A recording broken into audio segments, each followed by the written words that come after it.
Përshëndetje dhe mirë se vini në Pa Filtra, podcastin që sjell të vërtetën ashtu siç është, pa dorashka dhe pa kompromise. Në këtë hapësirë do flasim për korrupsionin, ndikimin e tij në shoqëri dhe jo vetëm. Gjithashtu do të trajtojmë edhe tema sociale. Unë jam Dea, jam këtu me Geraldon dhe me Megin. Atëherë, me sa di unë që të trajnë këtu jemi 18 vjeç, dhe që është më rëndësishme për podcastin tonë dhe për temën që ne po trajtojmë, që të trejmë votues për herë të parë. Megi, kam një pyetje për ty. A mendon se shqiptarët ndihen të inkurajuar për të votuar? Është vërtet që shqiptarët nuk ndihen të inkurajuar për të votuar, edhe kjo vjen nga një sër faktorësh, të cilët janë mosbesimit e politika, mungesa e alternativave të reja. Shumë votues mund të ndihen se politikanët aktual nuk mund të ofrojnë zgjedhje reale për problemet që kanë. Edhe probleme tjera si blerja votës, manipulimet e tjera. Por një pyetje që kam është kur shqiptarët votojnë më shumë? Shqiptarët votojnë më shumë kur ka tension politik. Nëse zgjidhet ku ka polarizim të madh edhe pjesëmarrja rritet, dhe një tjetër është kur preken drejt për drejt nga politika. Për shembull, nëse zgjedhjet ndikojnë në punësim ose në përfitimet e tyre sociale, shumë zgjedhës mobilizohen. Ndihesh e inkurajuar ti personalisht për të votuar, si le të themi votuese për herën e parë?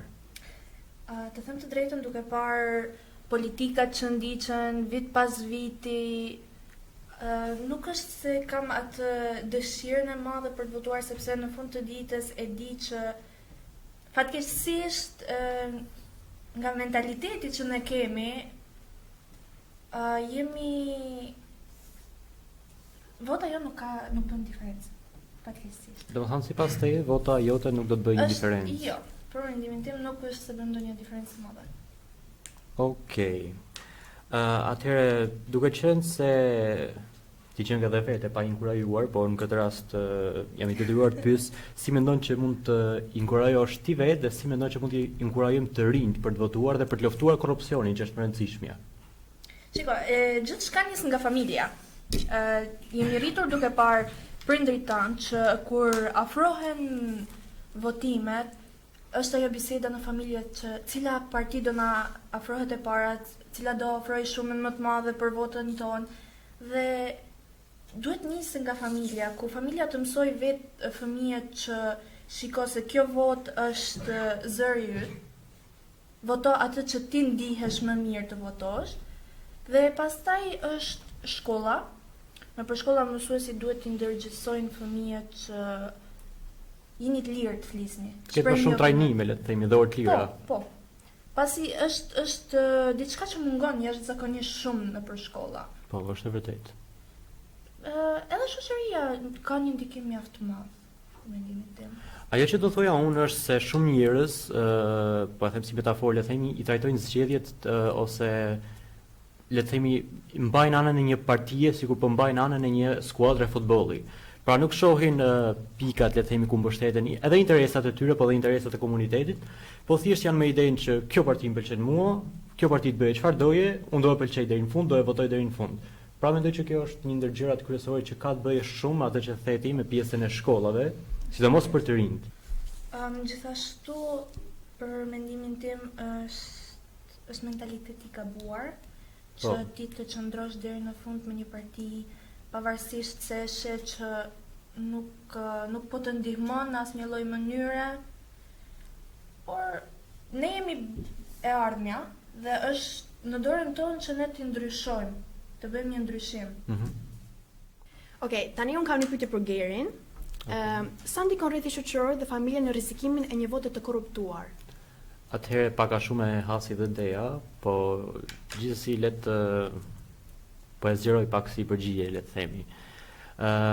Familja mund të them që është ajo kryesorja. Pra në familje fillon gjithçka. Në familje fillon të formohet karakteri yt, se sa lehtë apo se sa vështirë jeti për të korruptuar. Kjo gjithçka, domethënë le të themi nis nga familja. Dhe në rast se kemi një familje e cila vetë, domethënë, e shet votën, e trajton politikën, siç e thash më parë, si një ndeshje futbolli, pra si si diçka një show që duhet shikohet nga televizori, ndërkohë që ne vetë jemi pjesë e këtij realiteti. Për sa kohë këto janë, do të jetë edhe korrupsioni. Dhe integriteti i votës do të jetë në rrezik. Po. Për shoqërinë, që ta përfundoj. Për shoqërinë, do thoya nuk është dhajt shumë. Arsyeja është kjo, pikërisht kjo që përmendëm bashkë me Dejan. Duke qenë se gjithçka nis nga familja, shoqëria do të thonë si të jetë e mirë, si të jetë e keqe, pak ndikim do të ketë. Fundit do të thonë ne gjën kryesore e marrim nga familja, kulturën tonë, idetë tona, nëse do të thonë se sa të korruptueshëm apo sa të pa korruptueshëm jemi ne, gjithçka nis nga familja. Ama nuk është e pandryshueshme. Mund të ndryshohet nëpërmjet se shumë njerëz nuk janë të informuar se çfarë pasoje mund të ketë një votë e blerë. Nuk janë të informuar për pasojat që sjell korrupsioni dhe për rrezikun që sjell në të ardhmen. Pra mendoj që trajnimet e shpeshta, leximi është shumë e rëndësishme të lexosh. Njerëzit që të rrethojnë duhen të sqedhur në mënyrë që ti kesh pushtetin tënd në dorë, vota jote të vendos diçka dhe fundit të jesh dhe i vlefshëm për komunitetin ku jeton. Pra, pjesëmarrja aktive dhe presioni ndaj institucioneve, mendoj që është thelbësor për ndryshim. Po. E njëjta gjë që sapo thash. Unë dua të kundërshtoj një detaj shumë të vogël që Geri tha. Patjetër. Është që shoqëria ka shumë influencë. Nuk është se nuk ka influencë. Ka influencë, por mund të themi ka influencë për keq. Pasi në një rreth shoqëror, unë kam atë mendimin tim, por kur gjithë të tjerët kanë të njëjtin mendim dhe nuk është njëjtë si imi, edhe unë e ndryshoj atë mendimin sepse dua që të ndihemi pranuar nga i grup shoqëror. Dhe prandaj ndonjëherë shoqëria ka shumë influencë për keq. Po, edhe kjo lidhet me atë që unë thashë më rëndësishme është familja sesa grupi shoqëror, sepse ti nuk futesh në një grup shoqëror që nuk përket nëse ke kulturën e duhur. Tashmë do të filloj me disa pyetje që kemi marrë nga publiku, pyetje të cilat janë postuar në kanalin tonë zyrtar në Instagram, pa filtra. Megi mund vazhdosh me pyetjet? Patjetër. Okej, pyetja e parë do të drejtohet Gerit. Partitë politike në Shqipëri kanë nivelin më të ulët të integritetit krahasuar me të gjithë aktorët e tjerë të vendeve të ndryshme. Shumica e shqiptarëve nuk i shohin anëtarët e parlamentit si persona të respektuar aty. Kjo ndodh sepse shohin tek politikanët persona që punojnë për veten e tyre ose për të forcuar partinë dhe jo kërkesat e njerëzve. Ju si të rinj, çfarë mendoni se është më drejt, çfarë duhet bërë, çfarë mendimi keni për këtë? Edhe është e shkruar nga Kleida. Okej, fillimisht faleminderit Kleidës për pyetjen e bukur. Le të themi që ndodh edhe përgjigje brenda pyetjes deri diku. Çfarë duhet bëjmë ne? Një ndër ato gjëra që duhet ta bëjmë, po e bëjmë aktualisht, mund të them. Pra të marrësh pjesë në aktivitete, të kesh një podcast, të flasësh për këtë temë, është më shumë se gjysma e punës, se dikush do ta shoh këtë. Është e vërtetë që deputetët shpesh herë nuk shikohen si njerëz apo individ të respektuar, dhe arsyet janë pikërisht brenda pyetjes. Pra, që një deputet që zgjidhet nga populli nuk i shërben popullit. Dhe përsa kohë kjo ndodh, atëherë do të ketë dhe mosbesim ndaj partive dhe jo vetëm kaq, por do të ketë dhe mosbesim ndaj votës më. Sepse kur unë votoj një deputet, unë pres nga ai që të ndihmoj. Unë pres që kur të vije në një mbledhje apo në një diçka ti e mund që ti kërkoj llogari atij. Ti e mund që të kem kërkesat e mia ndaj atij. Dhe për sa kohë një deputet zgjidhet dhe në momentin që zgjidhet largohet nga qyteti komplet duke mos parë asnjë lloj problematike, duke mos ngritur, le të themi, problemet më të mëdha të qytetit ku vetë ai ka jetuar, për sa kohë këto jetojnë, atëherë është e vështirë që të rinj, për më tepër të rinj besojnë. Çfarë mendimi keni për këtë? Atëherë pak a shumë është e njëjta gjë që thash, nuk ka nevojë për tu sërzgjatur. Vazhdojmë me pyetjen tjetër. Pyetja e dytë drejtohet Deas, cilat janë pasojat e një voti të blerë? Sinqerisht është një temë që mund të flasim jashtëzakonisht shumë rreth votës së blerë. Ka shumë pasoja, duke nisur nga humbja e besimit tek partitë, humbja e besimit tek zëri yt, sepse vota është zëri yt, Dhe pastaj vjen pjesa ekonomike.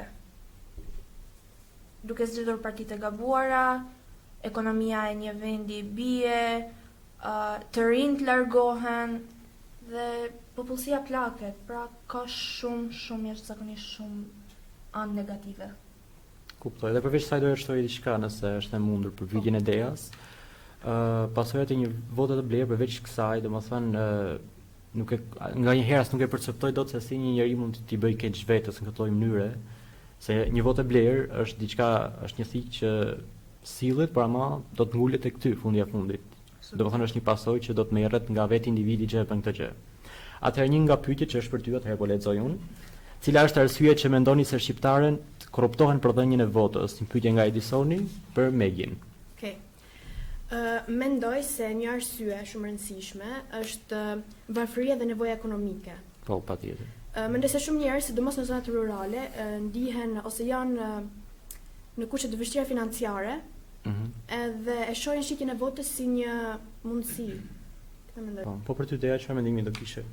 Dhe është ai mentaliteti që në momentin që vinë zgjedhjet, atëherë edhe ne paguhemi në një lloj mënyre. Kuptoj. Doja të komentoja e fundit, doja të komentoja një shprehje të Sokratit, një nga shprehjet më të bukura për mendimin tim, që thotë unë nuk mund të shkoj të votoj për të zgjedhur se cili nga ata njerëzit do të më rrjep të lëkurën. Çfarë mendimi ke? Për rrethanat e sotme. Është shumë e vërtetë pasi ne po votojmë njerëz nga më të ndryshme, duke mos ditur Ka po votoj. Po, duke mos ditur as kë po votojmë, duke mos ditur prejardhjen e tyre në një farë mënyrë, pasi mund të jetë një person që mund të ketë precedent penal dhe ne me duart tona po e shtym drejt një posti që ka të ardhmen ton në duart e tij. Pra dezinformimi, po thua. Po, dezinformimi dhe kjo është diçka shumë e rëndë. Atëherë me këtë thënie mbyllim dhe podcastin për ditën e sotme. Faleminderit shumë që na ndoqët dhe mesi presim të shihemi në podcastin e radhës. Mirupafshim.